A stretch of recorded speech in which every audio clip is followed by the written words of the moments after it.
இது டிஎம்கேக்குள்ளார என்ன மாதிரியான பிரச்சனைகளை ஏற்படுத்தும் சார்? ஏன்னா இப்போ வெளிக்கட்சியிலேருந்து வந்து சேர்றாங்கிறதுனால அவங்களுக்கு ஒரு பதவி கொடுக்குறது அப்படிங்கிறது அங்கே ரொம்ப நாளாக இருந்து சர்வீஸ் பண்ண அங்கே இருக்கக்கூடிய கேடர்ஸ்க்கு பதவி பறிக்கப்படுதல் அது மறுக்கப்படுதுங்கிற ஒரு விஷயம் வருது இல்லை? திமுகவில் இன்று திரு ஸ்டாலின் அவர்களுடைய தலைமையை, திரு உதயநிதி அவர்களுடைய வழிகாட்டுதலை ஏற்காத ஒரு தலைவர் இல்லை, எதிர்க்கக்கூடிய தலைவர் இல்லை. நீங்கள் சொன்னது போல் வேற ஒரு கட்சியிலேருந்து ஒருத்தர் வர்றாரு, அவங்களுக்கு பூரா பதவி கொடுத்துருந்தேன். எங்கள் ஊரில் கே சார் இருந்தார், விருதுநகர் மாவட்டத்தில் தாமரக்கணி இருந்தார்.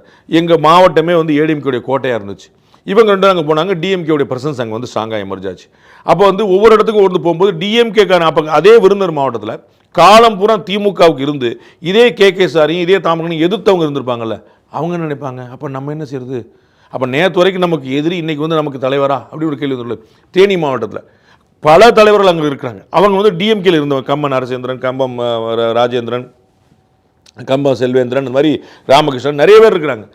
அவர்களாக நினைப்பாங்க, பாஸ் காலம் பூரா இவங்கள தான் எடுத்தோம், இதே தங்கத்தமிழ்ச்சொல்லுக்கு எதிராக போராடி இதே ஓபிஎஸ்க்கு எதிராக சண்டை போட்டு பண்ணோம்.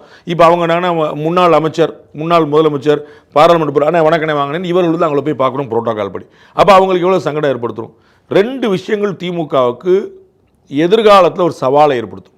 ஒன்று, மாவட்டந்தோறும் வரக்கூடிய இந்த வாரிசுகள் ஒவ்வொரு மாவட்டத்திலையும் ஒரு பக்கம் வந்துடுறார். அப்படி வந்து ஒவ்வொருத்தர் வந்து நேருவோடைய பையன் வந்துட்டார், பொன்மொழியோட பையன் வந்துட்டார், ஐ பெரியசாமியோட பையன் வந்துட்டார், அப்படின்னு ஒவ்வொரு திருவண்ணாமலையில் ஏவலோட பையன் ரெடி பண்ணிட்டு இருக்காங்க. இப்படி கீதா ஜீவன் அங்கே ஏற்கனவே வந்துட்டாங்க. இப்படி மாநிலம் முழுக்க ஒவ்வொரு மாவட்டத்துக்கும் ஒருத்தர் வந்துடுவாங்க.